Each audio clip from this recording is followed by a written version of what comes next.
Eu quero que você aqui e os nossos irmãos que nos acompanham pela internet, por gentileza, abram suas Bíblias lá em Gálatas capítulo 1, versos de 3 a 5. E eu quero te convidar nessa noite, inspirado pelo pastor Luciano Subirá, que inclusive a Thalita já foi membro e ovelha do pastor Luciano Subirá lá em Curitiba, na igreja Alcance, uma baita igreja que Deus, assim como muitas, e nós caminhamos nessa direção de sermos uma igreja de grande alcance, de falar a linguagem contemporânea, a alcançar todos pela glória de Deus e ao mesmo tempo por amor e paixão pela igreja, por almas perdidas. E nós não queremos ser uma igreja de dentro para fora, de fora para dentro, mas de dentro para fora. Uma igreja, não igreja de igreja, mas igreja para todos. Não igreja para crente, mas igreja para incrédulos que precisam ouvir o que o nosso Senhor, precisam ver o que o nosso Senhor fala e faz no nosso meio. E Ele nos chamou a atenção já há muito tempo sobre o cuidado do corpo. Luciano Subirá era um cara, ele é alto, ele era muito obeso, e Deus impactou ele de uns anos para cá, e ele tem falado muito sobre o cuidado da saúde, o cuidado do corpo. E nesse contexto ele falou um pouquinho sobre a cabeça no céu, pés na terra. Isso me chamou muita atenção, e eu queria que você pudesse nessa noite se identificar com crentes cristãos que têm a cabeça nos céus, que têm a mentalidade do reino de Deus, mas estão com a vida enraizada nesta terra, mas não influenciados pelo sistema deste mundo. Como ponto de partida, Gálatas capítulo 1, versos de 3 a 5 diz assim: graça e paz a vocês da parte de Deus. Paulo introduzindo a sua carta aos Gálatas, como de costume, dando graça e paz da parte de Deus, não da nossa parte. Se temos graça, se temos paz, se compartilhamos desta vida como igreja, é por causa de Deus, o nosso Pai, e do nosso Senhor Jesus Cristo, que se entregou pelos nossos pecados, a fim de, com o propósito de nos resgatar desta era má, segundo a vontade do nosso Deus Pai, a quem seja a glória pelos séculos dos séculos. Amém. Agora, fica comigo, volte lá para o versículo 4. Versículo 4 é o texto principal, nosso ponto de partida aqui.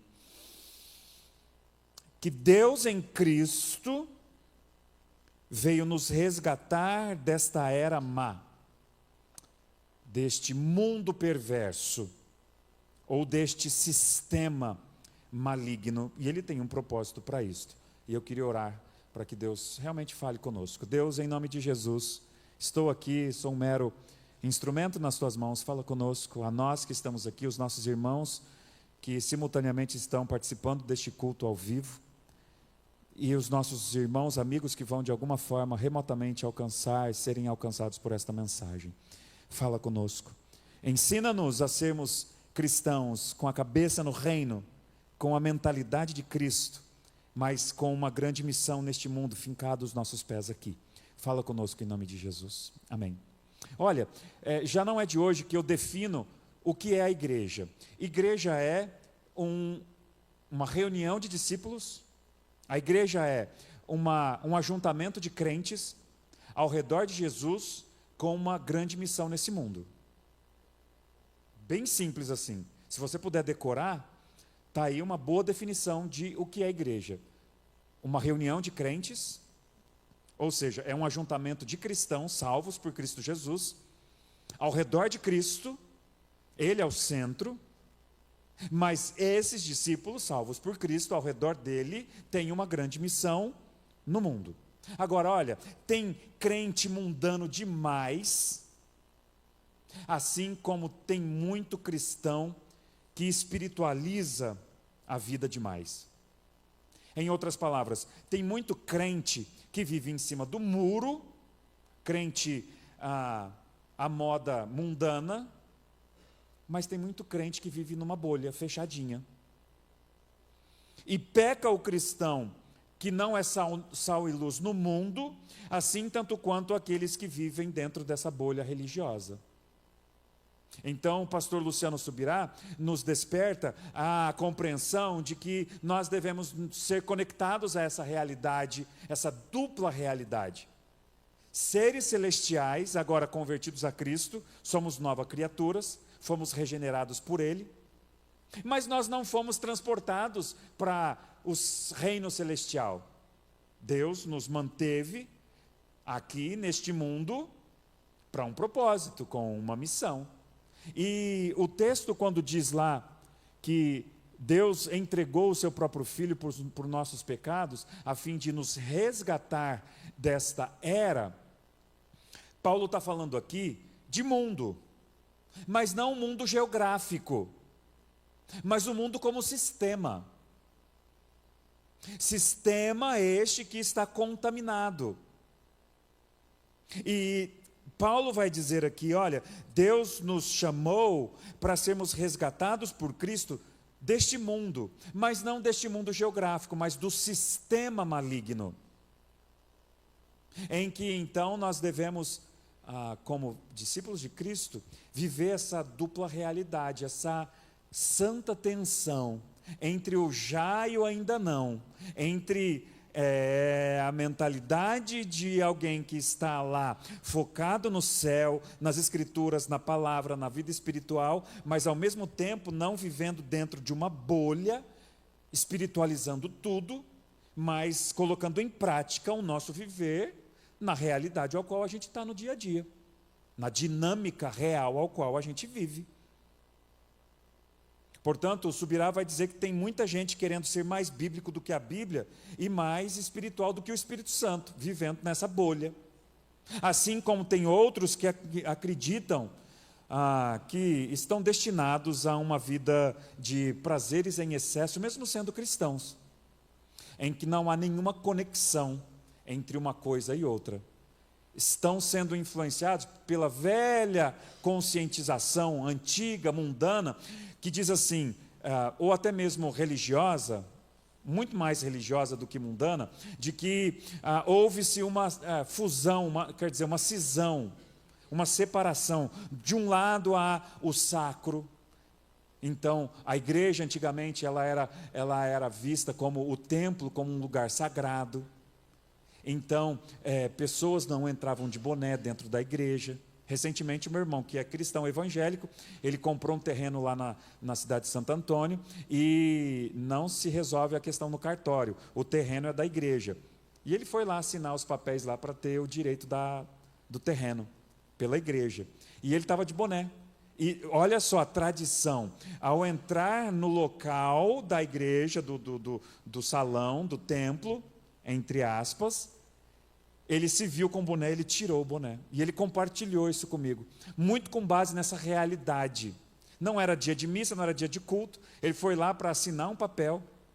Mas a força do hábito religioso. Por quê? Porque tem locais sagrados, tem momentos sacralizados e outros não. Há momentos em que há uma realidade mundana, de festas, de locais no trabalho, de situações que a gente não tem como sair dessa realidade. Por quê? Porque existe o sacro e o mundano, existe o santo e o depravado. E a Bíblia não faz essa cisão, essa separação. Ela faz uma fusão disto. E como resolver este problema? Como resolver esse dilema? Buscando o equilíbrio que nós vimos no próprio Jesus. Jesus, perfeitamente homem e perfeitamente Deus, foi o santo equilíbrio de alguém que tinha a mente de Deus, mas que fincou seus pés na realidade desta terra. E ele não vacilou, inclinando-se nem para um lado nem para o outro, como o pêndulo de um sino. Ou está do lado de lá, batendo fortemente de cá ou de lá. Não, houve um equilíbrio. Jesus, ele era um homem extremamente equilibrado como alguém que encarnou como pessoa, cheio do Espírito Santo e cheio do fruto do Espírito Santo. E podemos olhar para Cristo e ver nele essa referência de alguém que administrou essas duas realidades, esta tensão necessária para mim e para você. Se nós somos igreja, se nós somos discípulos ao redor de Jesus com uma grande missão neste mundo. E então eu queria fazer, em primeiro lugar, a definição. O que é então esse negócio de cabeça no céu e depois pés na terra? Em primeiro lugar, cabeça no céu tem muito a ver com aquilo que Paulo disse em Colossenses, capítulo 3, verso 2. Você que está tomando nota, os nossos irmãos que nos acompanham pela internet, o texto vai ficar registrado. Colossenses 3, verso 2. Pensem nas coisas do alto e não nas coisas terrenas, Paulo vai dizer. Em que ele está preparando os seus discípulos a terem a compreensão de que agora aqueles que estão em Cristo são nova criatura, as coisas velhas ficaram para trás, eis que tudo se fez novo. Então mudou-se inclusive o modo de pensar. Pensávamos sobremaneira nas coisas desta terra. Vivíamos à mercê de propósitos e uma realidade mundana. E era normal pensar assim. Era comum e é comum ao incrédulo a perspectiva de um viver pensando nas coisas terrenas.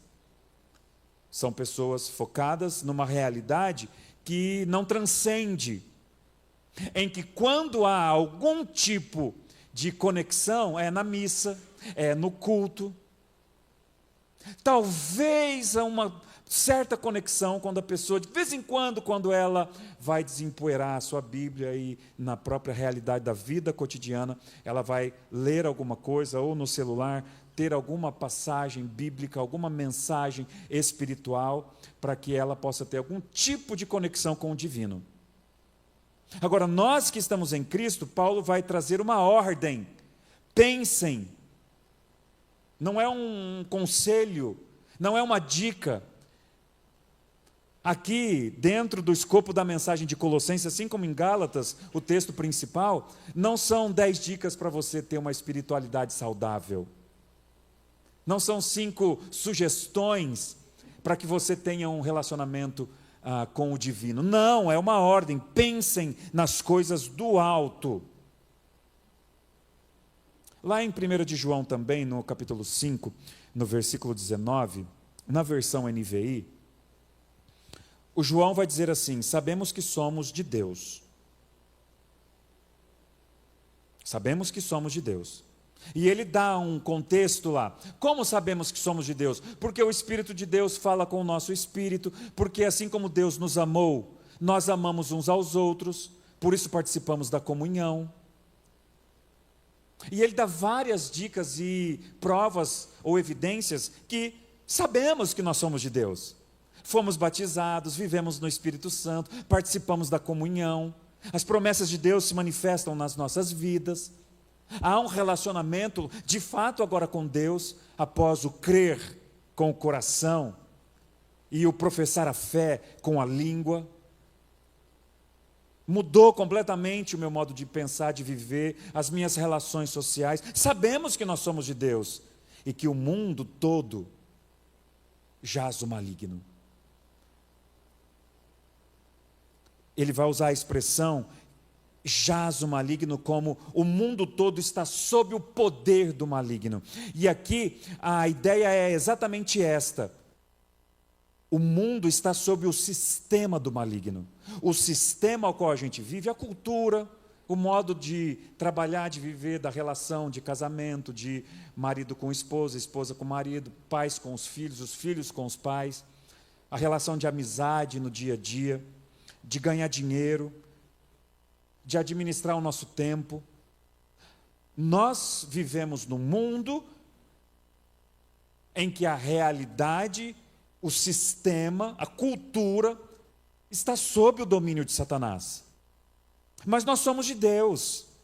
E deve haver então em nós um deslocamento, uma rejeição do sistema,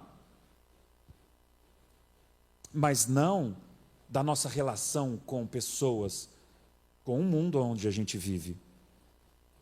Então, cabeça no céu é a realidade de um cristão maduro que entendeu essa percepção, que consegue administrar essa tensão, em que então ela vai desenvolver no seu dia a dia uma relação muito íntima com Deus, mesmo estando no mundo. Num mundo que jaz o maligno.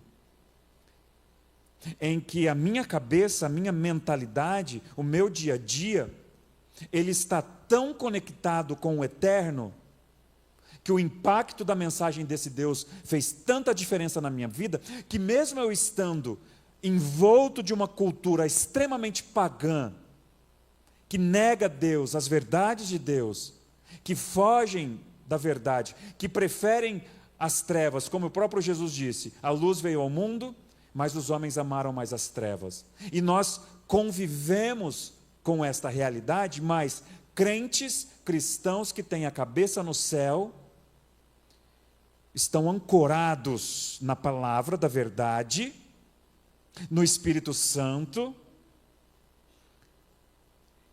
e aquela ideia profetizada por Isaías, os meus pensamentos, diz o Senhor, são muito mais altos que os vossos pensamentos, e os meus caminhos muito mais altos que os vossos caminhos. Agora, como o próprio Isaías foi profetizar lá na frente, que haveria um Senhor, um Salvador, que iria aplanar os caminhos do Senhor, que iriam conduzir-nos a uma possibilidade de agora sim pensar como Deus pensa, agir como Deus age, se conectar em intimidade com Ele. Foi por isso que Paulo disse lá aos Coríntios: portanto, nós agora temos a mente de Cristo. Nós que somos seres espirituais, nós que temos a cabeça no céu. E em segundo lugar, devemos ser crentes que com a cabeça no céu, conectados com a nossa vida e a nossa realidade terrena. Devemos, em segundo lugar, ter os pés bem afincados nesta terra. Eu lembro que certa vez, quando depois de eu, esposa e a família termos rodado um pouquinho na nossa região, por causa do nosso chamado pastoral, e o chamado pastoral, ele tem um pouco de aspecto missionário, então você, vez por outra, você vive a realidade de sair de um lugar e ir para o outro, em obediência à vontade de Deus.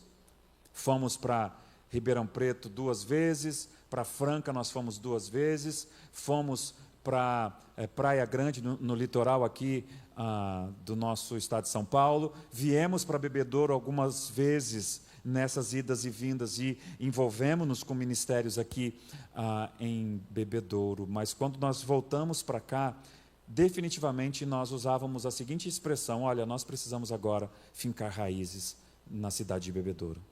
Não dá mais, os nossos filhos estão com uma idade que não dá mais para ficar tendo esse negócio de se readaptar, e os nossos próprios filhos, a gente mesmo, não ter uma relação mais íntima, mais profunda com pessoas, eles com seus amigos. Isso tem a ideia de fincar raízes. E aí, lá em João capítulo 17, nos versos de 15 a 18, nós temos a seguinte oração do próprio Senhor Jesus, falando a respeito desse negócio de fincar raízes, de ter os pés fincados nesta terra. Ele vai orar dizendo em sua oração, a partir do versículo 15, 17 e 18, não peço, ó Deus, ó Pai, que os tires do mundo, mas que os proteja do maligno. Eles não são deste mundo, como eu também não sou. Portanto, santifica-os na verdade, a tua palavra é a verdade. Como me enviastes ao mundo, assim eu vos envio também.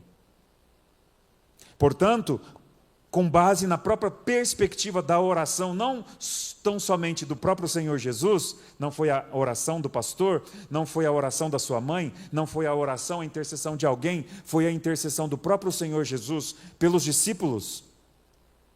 Ele diz: não tire-os do mundo, E aqui, ele literalmente está dizendo agora não mundo sistema, mas mundo geográfico. Ele quer que nós estejamos aqui, fincados as nossas raízes nessa cultura a qual a gente vive. E você sabe qual que é um dos grandes problemas da igreja que ela enfrentou nesses 2000 e tantos anos de realidade? Foi a incapacidade de imergir-se na cultura. Perdemos muito no decorrer da história, porque nós não nos relacionamos com medo da cultura. Ou, por outro lado, os crentes mundanos, os cristãos nominais, que até foram batizados, que compreendem a necessidade de crer em Deus, de vir de vez em quando num culto, ouvir a palavra, ter como que se fosse um lavar espiritual dos seus pecados, se preencher do Espírito Santo para ficar 2 meses aí, depois volta, sabe? Essas pessoas, elas têm a compreensão dessa realidade. Elas têm compreensão da realidade, mas elas não sabem o perigo dessa realidade. Elas acham que há uma margem de possibilidades de ter uma relação profunda com esse mundo que tem um sistema maligno. E em nenhum momento o Senhor Jesus, Ele nos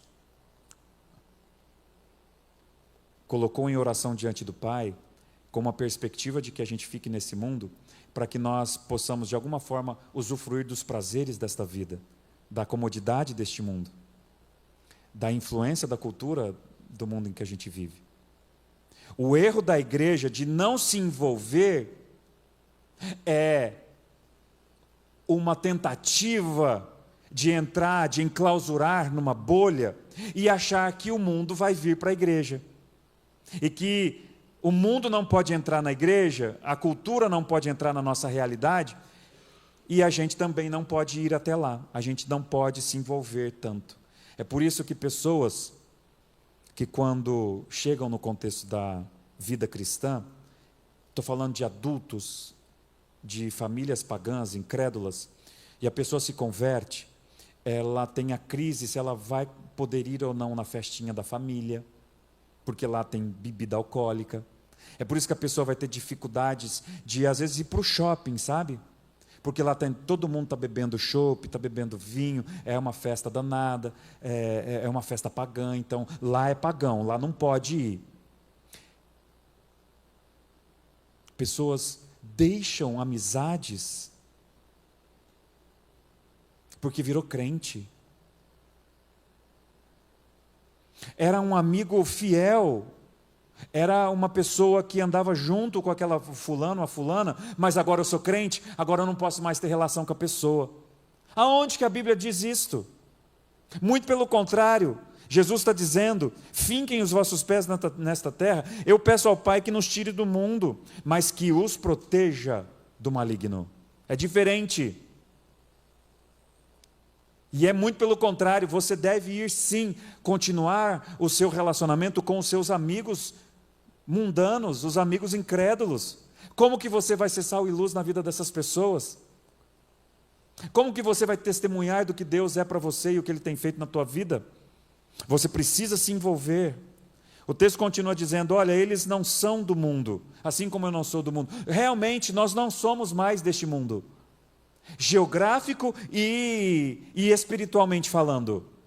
Não somos, mas estamos. Com uma passagem, uma peregrinação com propósito.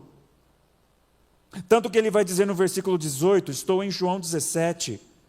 No versículo 18 ele vai dizer, como tu me enviastes ao mundo, assim eu também os envio ao mundo. Somos enviados por Cristo. Há um erro doutrinário, teológico, em que as pessoas acham que chamado é só para o pastor, para o missionário. Eu fui corrigido, inclusive, uma vez já como pastor, numa conferência missionária, quando um missionário dando uma dinâmica. Em algum momento eu disse assim, que todo crente é um missionário, e ele disse que não. E eu não sei por que o som está assim, mas está tudo bem. Não sei se na live vai atrapalhar. O próprio missionário desencorajando. Tinha muita gente na conferência. A visão de que todo cristão é um missionário. Não tem Mateus 28, 18, 19 na Bíblia desse camarada? Em que a impressão que dá é que ele traz para si a ideia de que ele é missionário. Ele recebe ofertas. O ofício. E perde-se então o conceito de que estamos com a cabeça no céu, vivendo a plenitude do Espírito em nós, para que com os pés fincados na terra, nós possamos ter o senso de sermos enviados. Inclusive, você sabe o que significa apóstolo? Quando você, num bate-papo, alguém perguntava, mas lá na Reviva tem apóstolo? Você fala, não. Na Igreja Batista tem apóstolo? Não, não tem. Tanto que brincaram recentemente, eu acho que foi o pastor Augusto Nicodemos, assim como o Bolsonaro, bandido bom é bandido morto. Ele usou a expressão, apóstolo bom é apóstolo morto. Os verdadeiros apóstolos são aqueles que morreram no primeiro século. Por que eu estou dizendo isso? Porque lá eles tinham um conceito de serem os fundadores da igreja primitiva. Mas a expressão apóstolos é a ideia aqui de... não está aqui no slide, está lá em João 17, 18. Quando diz lá, assim como tu me enviaste, o verbo enviar, assim como me enviastes, aí agora está aqui, eu também vos envio. A expressão no grego é apóstolos, assim como eu vos apóstolos, assim como eu vos envio. Todos nós, então, de certa forma, somos apóstolos, no termo figurativo espiritual da palavra. Somos enviados neste mundo com um propósito, em que, então, a nossa realidade, ela se equilibra dentro desses dois fatores, dentro dessas duas perspectivas. Cabeça no céu, realidade espiritual que agora eu tenho, mas também uma dinâmica de um viver que realmente faz sentido, ele é relevante e faz todo o significado quando eu vivo como sal e luz, com os pés fincados nesta terra. Eu não fugi da realidade do sistema ao qual eu vivo. Eu tenho que ser luz, inclusive no contexto mais trevas possível, porque Deus me chamou para ser assim em Cristo. Ok, portanto o equilíbrio, ele é possível. Ele é possível por quê? Ele é possível porque nós temos a unção do Espírito Santo e a orientação de fincarmos os nossos olhos em Cristo. Cristo foi perfeitamente equilibrado como homem e Deus, em que ele então trilhou um caminho pronto, já estabelecido para que eu e você caminhem nessa mesma direção. Portanto, não seremos crentes bitolados, cegos, desconectados da realidade, ok? Porque essa é uma crítica que fazem a respeito de você. Porque nós somos bitolados, nós somos desconectados da realidade. Nós agora estamos doutrinados, foi feita uma lavagem cerebral, e nós não conseguimos dialogar com a ideologia de gênero, com o homossexualismo. A gente não consegue conectar com qualquer tipo de política progressista, porque nós somos chatos e antiquados e vivemos numa bolha.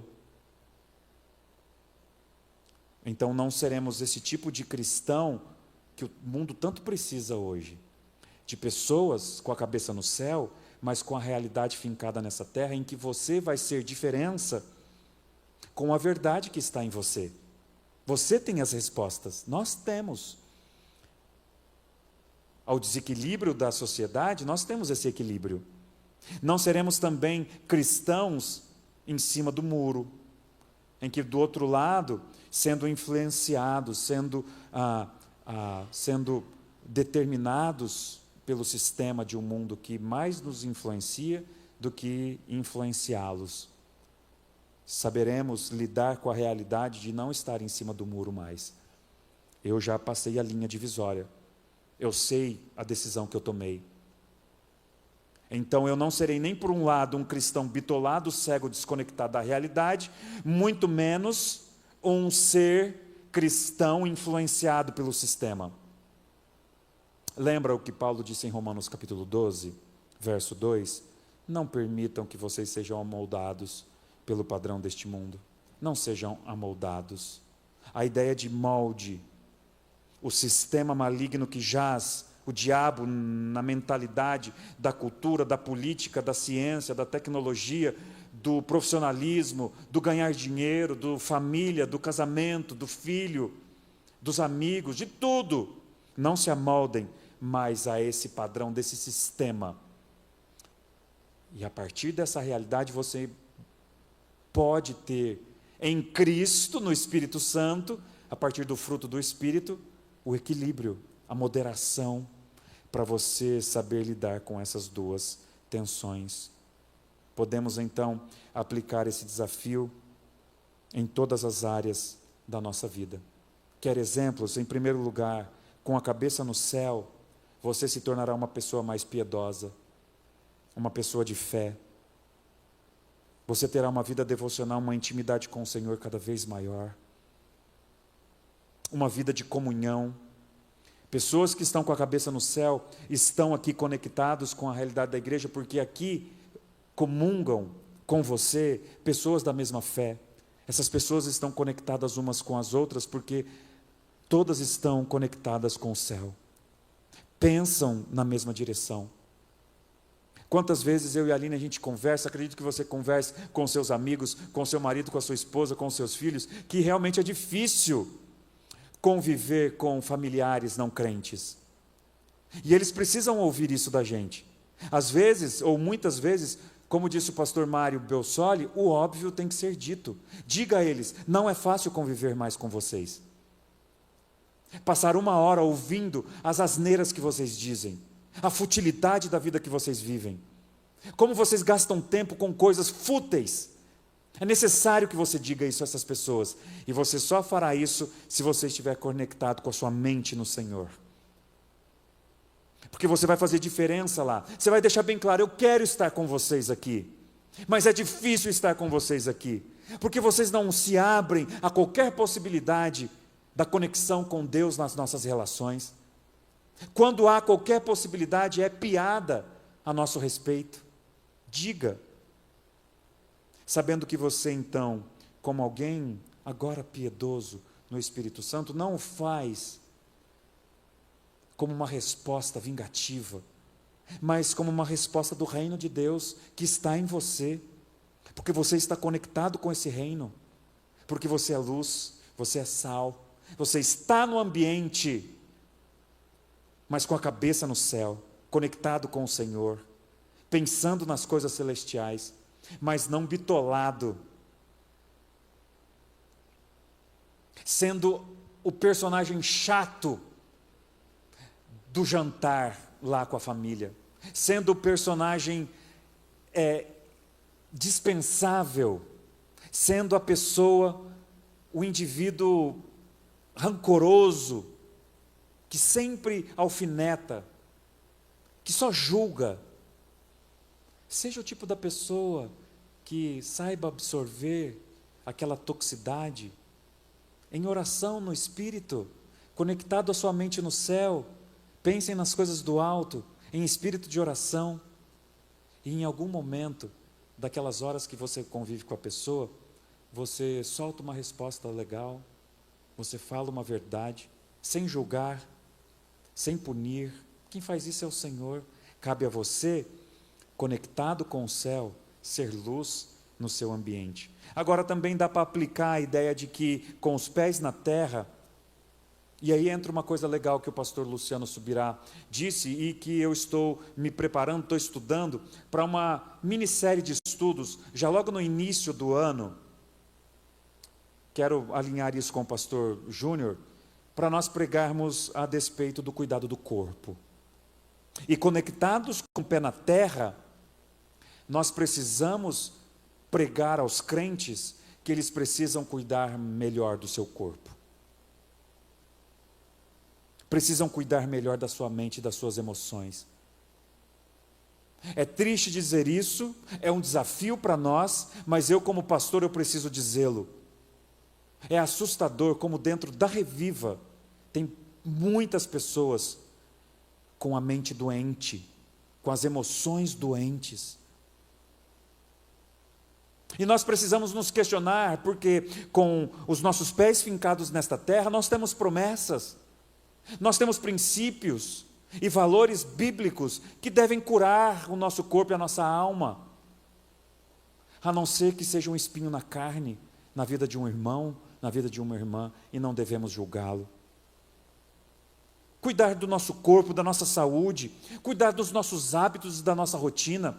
Quantos crentes nunca tiveram o bom hábito de uma boa caminhada? Estão viciados em remédios, que mais deixa o corpo doente do que saudável. Estão com uma péssima alimentação.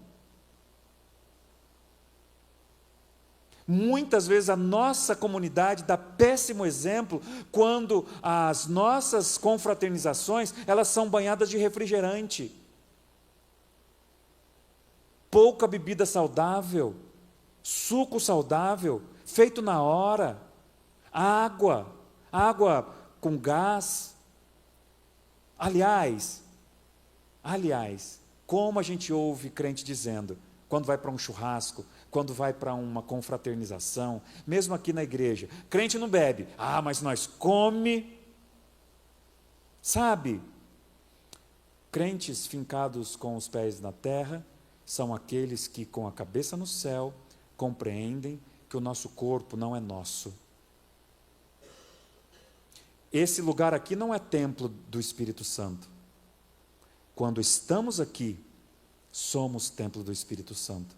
Você no seu convívio, com a cabeça no céu, você é um templo do Espírito Santo. Aliás, não foi à toa que foi dito que o Espírito de Deus tem ciúmes de nós. Por quê? Porque nós somos a noiva do noivo, e Ele nos aguarda, imaculados, santos, irrepreensíveis. Assim como Paulo usou essa metáfora, e ele disse lá para os maridos, olha maridos, apresentai-vos as vossas esposas imaculadas, assim como a igreja será apresentada a Cristo, em que nós precisamos voltar a pregar a uma comunidade de pessoas que estão muito bitoladas numa espiritualidade falsa, em que as Escrituras realmente não fazem a diferença que ela precisa fazer, para que nós sejamos sal e luz num mundo onde a gente vive, em que os nossos hábitos, a nossa rotina, a nossa cultura, a cultura cristã, a cultura bíblica, em que sabemos bem que estamos neste mundo sendo desgastados externamente, mas internamente sendo renovados dia a dia, mas isso nunca nos tirou a responsabilidade de fincar os nossos pés com responsabilidade no mundo e na realidade ao qual a gente vive. E eu espero, oro, para que eu seja exemplo nisto, que a minha família seja exemplo nisto. Eu me preocupo com os meus filhos, com o tipo de cultura, de alimentos, de refeições que eles vão desenvolver na vida deles. E eu louvo a Deus pela minha esposa, eu louvo a Deus pela minha mãe, acho que ela está ouvindo. Um dos critérios da dona Neuza, a sogra da Aline, era, olha, você precisa dominar a técnica de cozinhar bem legumes, de fazer uma boa salada. Por quê? Porque já era cultural, no berço de casa. Isso é muito importante, por quê? Porque Deus em Cristo nos salvou para nos resgatar de um sistema que jaz o maligno, que corrompeu as nossas duas realidades. O diabo veio para roubar, matar e destruir o seu corpo, a sua alma e o seu espírito. E nós somos chamados para viver uma vida com a cabeça no céu, Amém por isso. Mas não bitolados, não espiritualizando tudo, mas vivendo uma realidade que faz diferença, de homens e mulheres. Como eu disse, há situações que vai ser espinho na carne, mas eu me arrisco a dizer que uma boa ou grandiosíssima porcentagem das doenças físicas e psicológicas de muitos crentes não é espinho na carne, é irresponsabilidade de pessoas que precisam compreender esse equilíbrio, e que Deus nos ajude, que sejamos exemplo para as pessoas ao nosso redor, e que o reino de Deus continue se manifestando, redimindo a nossa saúde a nossa mentalidade de forma integral. Amém? Vamos orar.